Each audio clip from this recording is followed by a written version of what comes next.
hello there. So it's that time of year again where Mariah Carey has been awoken from her 11-month slumber to terrorize the masses, and it's societally acceptable to drink expired Costco eggnog. Unless you're Australian, where I guess that happened 6 months ago. Fun fact, YouTube actually says that 30% of my viewership comes from Australia for some reason. Subscribe to Flaming Cow. So for my non-Aussie and Kiwi viewers, you guys are probably getting together with your families, maybe panic buying the table scraps you can at Walmart, or what we're discussing today, opening up a couple holiday classics with the boys. So what will we be opening up today? Maybe where it all began, maybe discussing the watchable gruel that is the Hallmark Channel, maybe a modern classic, Arthur Christmas Go So Hard, you guys have no idea. Or Nutcracker in the Four Realms is behind me, isn't it? March 5th, 2010. Tim Burton's Alice in Wonderland releases to theaters to a smashing $1 billion at the box office. The movie itself wasn't received great, with critics, but a ludicrous amount of cash taught Disney a lesson. This formula had potential. Releasing movies that make 30-year-olds remember their childhood and trek them and their families out to the theater was a recipe for ripe success. This movie, coming out only 3 months after the beginning of the decade, set a precedent for Disney during the rest of the 2010s. That Disney of whimsy and wonder you knew had been taken to the back alley of Main Street and popped in the back of the head. In its place was the cold corporate mega-conglomerate doppelganger. For the following years, we got such inspiring films such as 2012's John Carter, 2013's The Lone Ranger, and who could forget 2015's Tomorrowland. Please raise your hand if you actually remember that movie. Like seriously, I really want to know. Like, does anyone actually remember? We also got a whole treasure trove of live-action remakes that everyone went to go see to relive their childhood for 2 hours and then immediately forget about the following week. Aside from those first 3 specific movies that I mentioned that all basically went belly up in the box office, rather spectacularly might I add, it's a story for another time, the live-action remake formula was actually doing very well financially. But those movies bleeding money was far down on the list of Emperor Iger's list of concerns. The adaptations of their classic animated movies was bringing in the dough. So despite the many political and humanitarian questions that were posed with the production of so many of these films in a short amount of time, the speed at which they were coming out was not stopping anytime soon. This leads us to March 2016. Swedish film director Lasse Hallström announces that he's currently working on a live-action retelling of the Nutcracker ballet. Filming begins in January 2017 and ends in December. The trailer was released that same month. It opens November 2nd, 2018 in America, with a showing in the UK happening a few days earlier. God have mercy on our souls.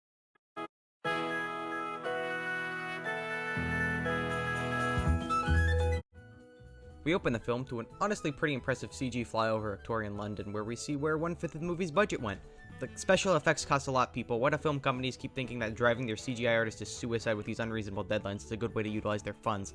Like, the other CGI in this film is pretty passable, and honestly, I was pretty surprised, but I think movies should use CGI pretty sparingly. Like, this movie spits in the face of that philosophy less than 2 minutes in. Not even a paragraph into the film plot description, and this movie is already making me lose my mind. Did I remind you folks to strap in? Anyway, the camera pans into a window and we meet our protagonist, who's a young teenage girl with a large inheritance, a parent who died tragically, and a love of mechanics and inventing things. Oh, sorry, wrong picture. That's an actual compelling and dynamic character. So our protagonist, Clara, is playing the 1880s equivalent of Mousetrap with her brother for no other reason than to show us that she's got big brain. I'm not against showing our MC doing stuff that fits their personality to, well, show us their personality. I mean, it'd be better than people saying, oh well, that's Clara, she's just so smart and clever for the only reason that the plot commands it. I can't think of another Disney movie that pulls this exact form of lazy writing that I'm describing.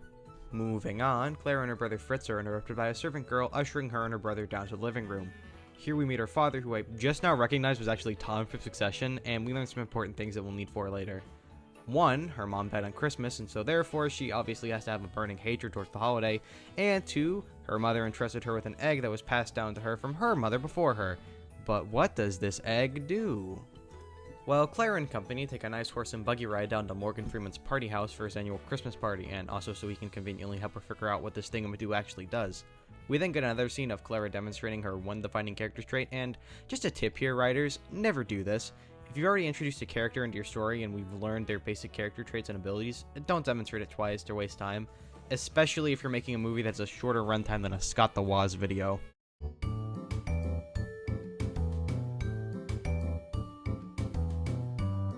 Clara runs off after Morgan Freeman while he has a Bran Stark moment with her, ominously predicting the future and what's to come, and she bumps into Tom. He's angry with her since she wasn't at her spot to dance, and also probably why she was hanging out with a non-white person. Remember, this was the 1880s, but she pulls off a girl boss one-liner and runs into a literal plot thread with her name on it.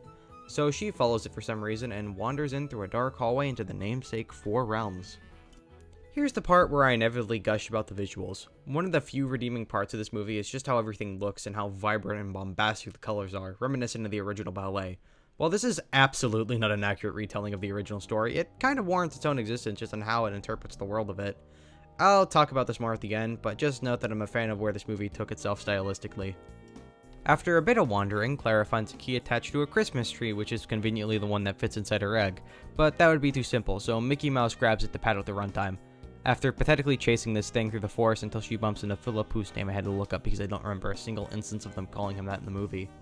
Anyway, so Philip is the only Nutcracker left in the Four Realms, and, given that his name is literally in the title, you would expect him to be a pretty major character in the story, but no. He's pretty much surrounded by a bunch of backseat drivers, and he just wanders along where the plot goes, not even being acknowledged.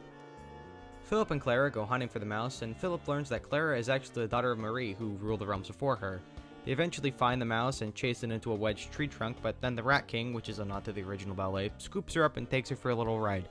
She then escapes after this lady named Mother Ginger, who is actually Shinji from Eva, scares off the Rat King by piloting this stupid steam mech looking thing. So the duo returns to the Castle of the Realms, and Clara is introduced to the lords of the other three realms. She goes on a PGA World Tour across the realms, where I'm surprised the visual design team's backs are still functioning considering how hard they carry this movie. So while taking a walk down the hallway, Sugar Plum tells Clara why Mother Ginger was exiled by the other lords, and it turns out that she tried to take over the other realms by force, so they were given no other choice. If this seems too black and white for you, you can see where I'm going with this, so let's just continue. They walk into the clock tower at Morgan Freeman's party house, which brings in some weird questions about proportions and how this world works, but if you actually think I'm gonna sit here for half an hour and complain about the lore of this frickin' movie, leave your dislike here and carry on with your business, please. Tom's looking all sad, and okay, I was gonna make a Succession joke here, but I don't want to spoil the show for you since I know most of you probably haven't seen it, so this scene just made me wonder why I was watching this piece of crap instead of Succession. Clara has a ballet performance held for her in honor of her coronation as new Queen of the Realm, which is just an excuse to dump exposition on us, so instead of making you sit through that 6 minutes of straight lore dump, I'm gonna give you the Cliff Notes version. Marie, who was Clara's mom, discovered the realm by walking in through her closet and met the native inhabitants.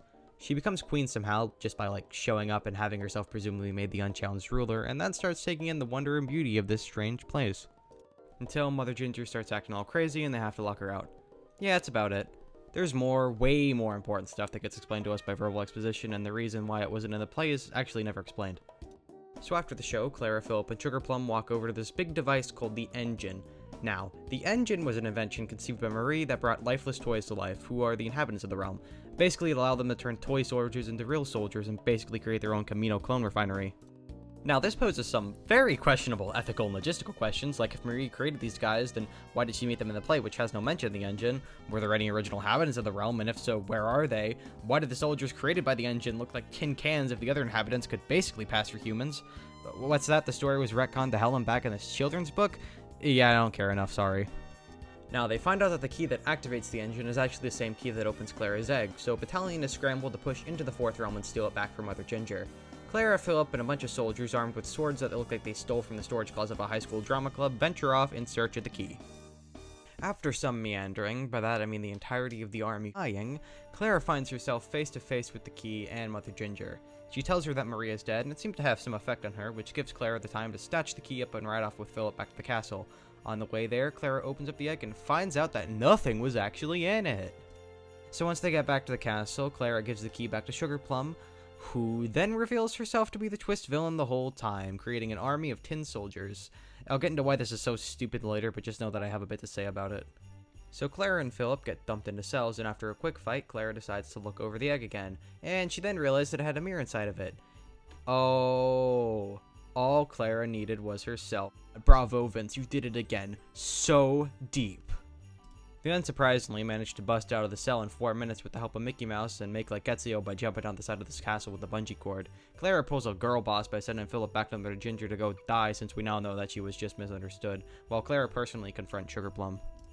Clara crafts some C4 and plans to stick it onto the Engine to destroy it, which also in tandem works as a big off switch for the army somehow.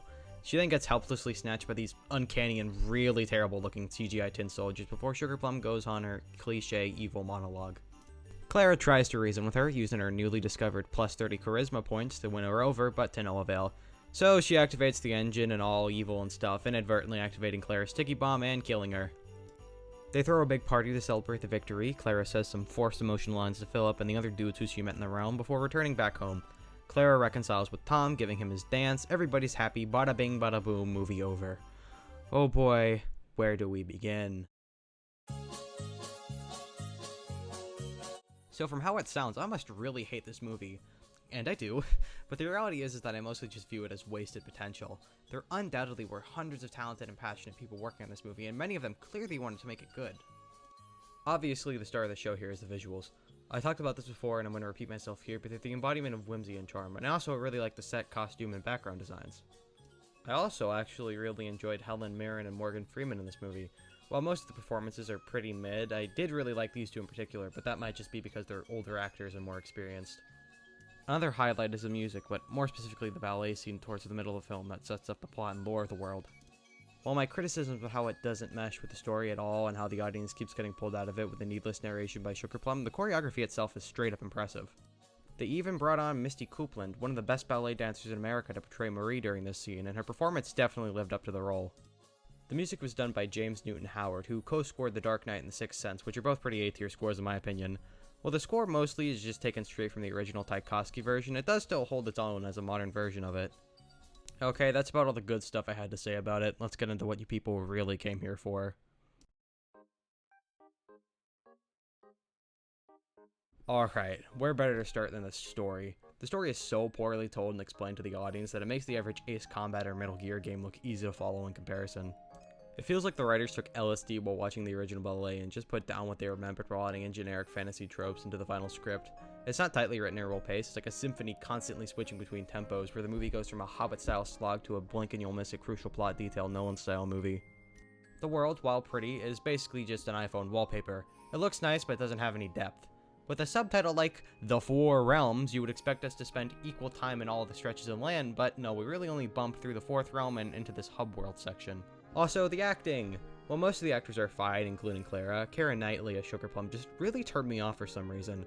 Maybe it's just because she just tries way too hard to go high-pitched and innocent with her voice, which this ain't it, Chief. Queen Marie kept Mother Ginger in line, but now that she's gone, we're utterly defenseless. You see, once we were lifeless toys, mere playthings for children. Then your mother arrived and changed everything. Also, while I wouldn't call this movie a live-action remake, the vibe I got from the movie was very similar to other movies released during this decade that did fit that description. They were just lazily going over a script that felt like they took up a Cliff Notes. But alas, it's time to talk about the elephant in the room. Sugar Plum's twist villainy. Disney loves some grade D or sometimes C or B twist villains in their films with basically no indication that they were indeed about to backstab. And I knew this because I went back and rewatched the movie paying attention to Sugar Plum to see if she was at least hinted at, and I really only noticed it in this one scene here. She is banished. Why was she banished? We had no choice, Clara.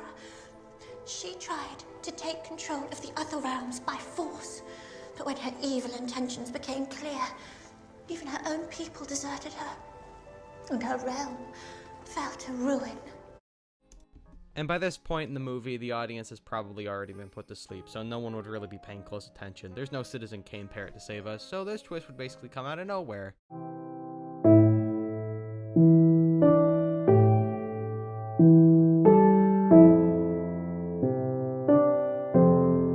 Nice.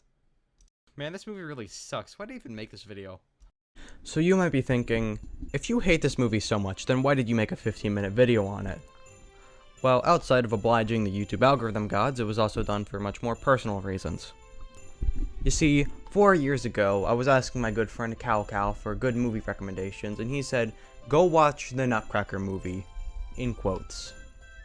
He also told me to watch out for the scary clown scene. This was 5th grade for anyone wondering. I went to go see the movie. And 1 hour and 30 minutes later, I walked out of the theater thinking, that was a really cool waste of $20. So, did I really just make a 15-minute video just to relieve a 4-year built-up of spite? Yeah, pretty much.